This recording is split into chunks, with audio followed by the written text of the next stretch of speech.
What is life like when you don't have a business? This is a theoretical concept because throughout my adult life, I've always had a business of some sort that I was trying to build and trying to generate income and trying to generate skills and trying to learn and understand how life works and how business works and entrepreneurship, etc. And so it's theoretical for me, but for most of the people my age, they have lived it. They've lived working a job for the past 20 years, if they're in my shoes. And some people work for 30 years, 40 years, 50 years. It's kind of insane when you think about it, but this is what would happen.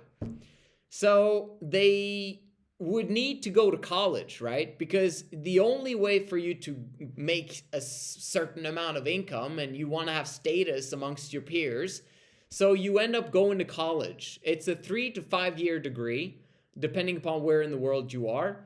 And you take that degree so that you can get a higher paying job, but you start at approximately the same income as everyone else when you finish university.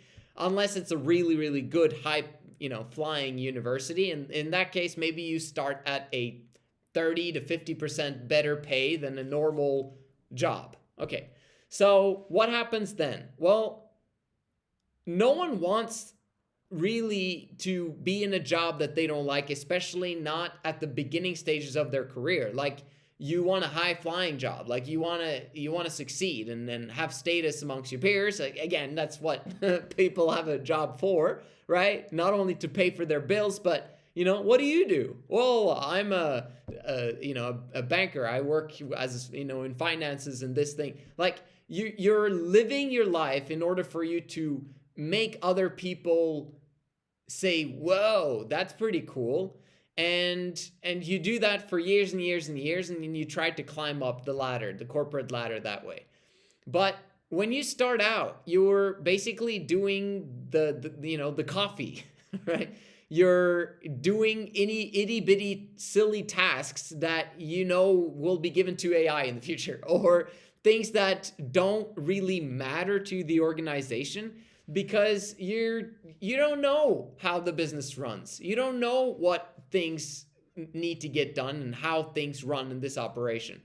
But you start learning a little bit, and so you get into it, and then you find out that your friends are making more money than you, and they're doing jobs that require less than what your job is. So you kind of like thinking, should I be jumping ship from this job?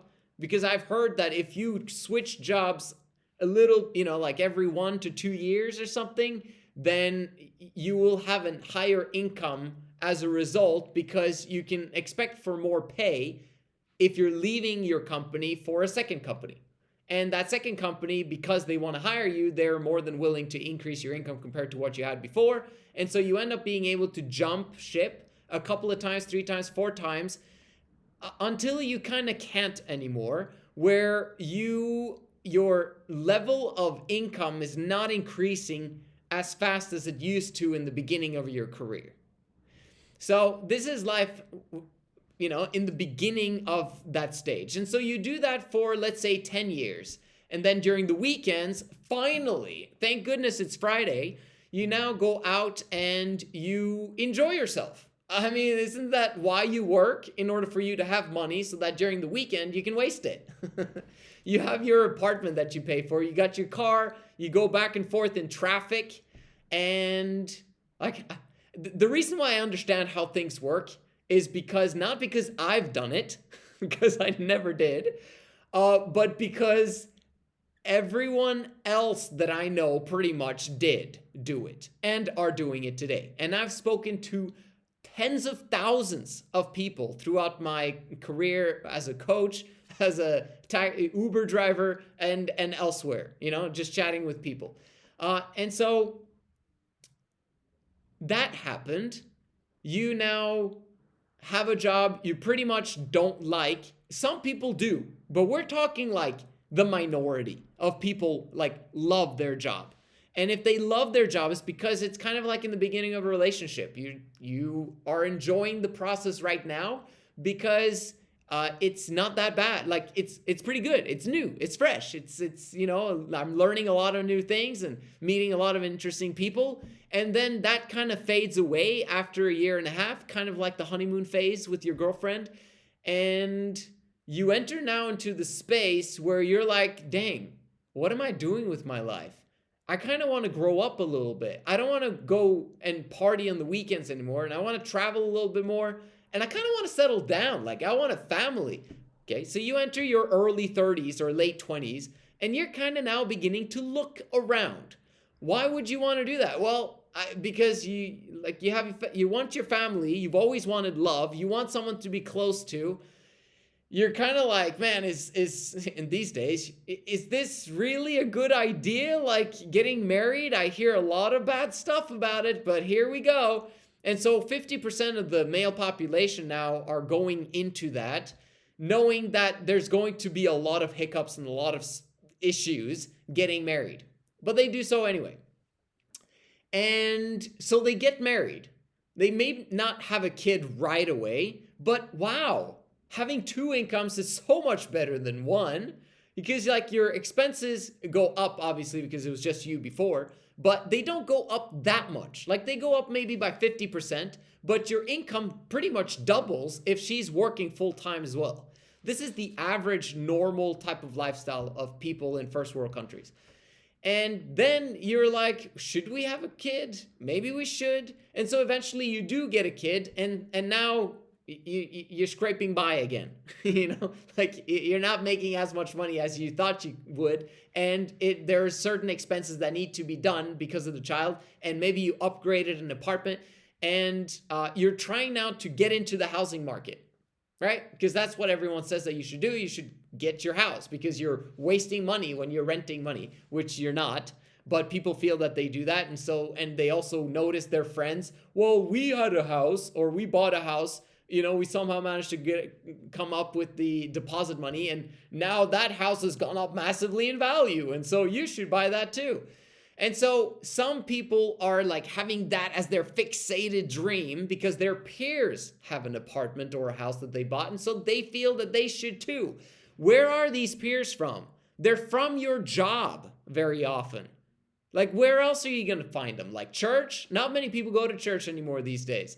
Where, like, from Facebook groups that you've joined? Like, I don't know where you meet your friends, but you're going to have peers that are kind of in the same vicinity status-wise as you are in your life. And it wouldn't be like that if you had a business, let me tell you. Because when you have a job, you end up going into this mediocre field of knowing your peers who are basically keeping up with the Joneses. You will enter into the trap of keeping up with the Joneses if you strive to get a high-paying job, because that's what the middle class always does, and you start a family prematurely. Or even not prematurely. He's like, I'm 30 years old. Like, I'm not 30 years old, but let's say, for example, someone is 30 years old. They're like, it's time to get married now. Yeah, but you don't have a business. Okay, you're getting married while you still have a job. And then you have a child while you still have a job. Like, where is this going to end up? And you get a second child because you don't want the first child to be lonely. A lot of people in first world countries are doing that. And some people are even going to the extent of having a third child. That's going to take its toll. Let me tell you. Okay, I got 3 kids. I understand how it is, but at least I had my freedom when we had those 3 kids, right? Well, I got it eventually. But boy, was it really hard the first 3 years that we had. Well, it was 2 years that we had 3 kids. My wife was struggling, and it was time for me to retire from a full-time job at age 30 when I retired, pretty much. And, I just had like small gigs here and there and etc. on the side. So that's life without a business. Now, how would it be different if you actually had a business? And I'll recap this real quickly. By the way, the thing of having a job, like, that's going to continue, and then you're kind of stuck in this situation until your kids are like 15 to 20 years old. Why? because the 15 to 20-year-olds have a lot of problems, okay? And not only that, but they cost a lot of money. Not just teenagers, but the kids beforehand as well, right? Like the age, they cost a lot in the very, very first year, and then the costs go down, and then they exponentially go up as they start needing to have fancy clothes to compare themselves to their peers, and then they need to be driven around everywhere, so you need 2 cars, and then they also need activities, and so you end up not using only your money, but your time, and babysitters need to be paid for. Like, there's a lot of expenses that happen, and they say that you spend about $200,000 on each child. I don't know if it's more these days, but it used to be like 20 years ago, it used to be like $100,000 per child.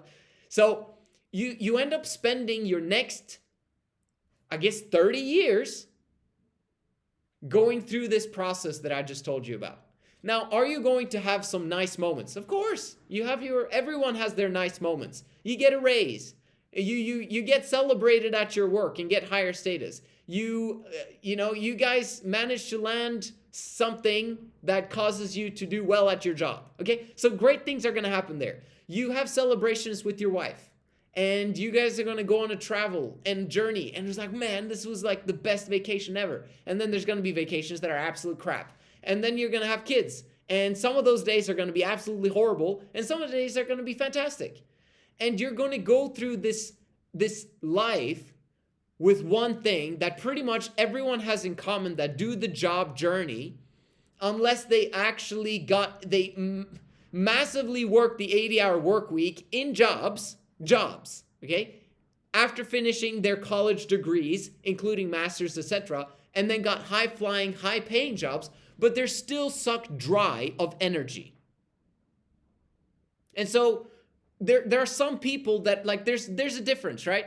Some people who are making good money and don't have to worry about money at all because they've got 2 incomes and not a lot of kids, and they're living nicely. And they've also been wise with their money, and so they've invested, and so, the money is kind of stacked, so they're not worried about it. But they're worried about their job, and they've got a massive, intense fear that's growling in them that they can't lose this job. Like, they would be screwed if they lose this job, and they don't know if they can manage to replace that with something else. Okay, this is what happens very often for those that have high-flying golden handcuffs, as we call it.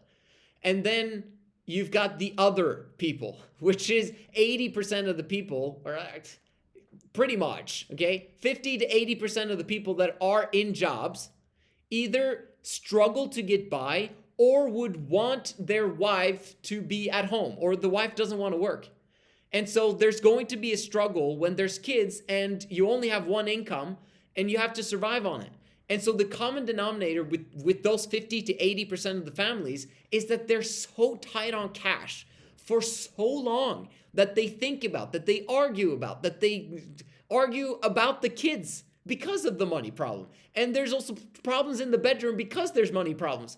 So there's lack of respect, and there's so many drama stuff and issues as a result of money problems. So is the solution to get a high-flying, high-paying job and do the 80-hour work week of working for other people, but still having that fear, and you have to work those jobs pretty much for the next 20, 30, 40 years because you never really find the time or the opportunity to start a business?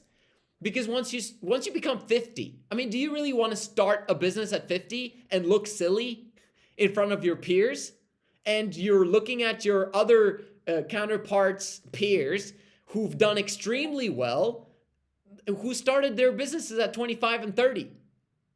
And you're like, bro, if I start a business now, like, they're gonna laugh at me, like, because they're already successful. I'm gonna be in debt because I started. Like, you don't know squat.